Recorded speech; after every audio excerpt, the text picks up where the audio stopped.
ప్రతి ఒక్కరికి సొంతింటి కల ఉంటుంది. ఇల్లు కట్టుకునే ప్రతి ఒక్కరూ వారి వారి అభిరుచులకు అనుగుణంగా నిర్మాణాలు చేసుకుంటారు. ఇల్లు ఒకటే కాదు, ఇతర ఏ నిర్మాణాలు చేపట్టినా అవసరమైంది సిమెంట్. ఇది లేకపోతే నిర్మాణాలే లేవు. ఆధునిక ప్రపంచానికి సిమెంట్ ఎంత అవసరమో అది పర్యావరణానికి అంతటి నష్టం కలిగిస్తోంది. ప్రపంచవ్యాప్తంగా విడుదలవుతున్న హానికర కార్బన్ ఉద్గారాల్లో దాదాపు 8% వాటా సిమెంట్ పరిశ్రమదే.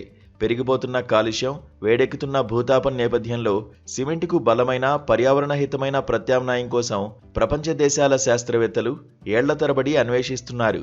ఆ అన్వేషణకు ఇప్పుడు ఒక అద్భుతమైన పరిష్కారం దొరికింది.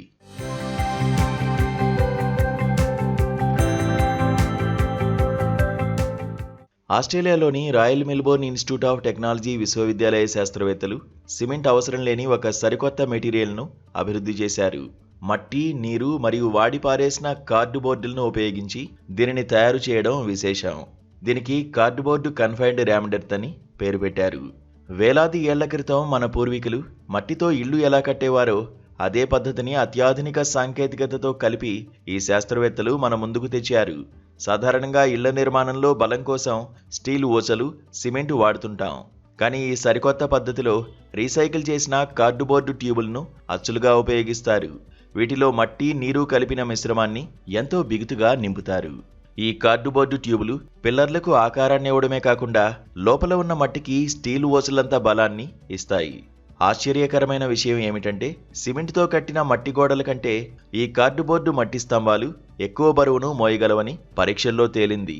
దీనికోసం ఎలాంటి బట్టీలు లేదా అత్యధిక ఉష్ణోగ్రతలు అవసరం లేదు.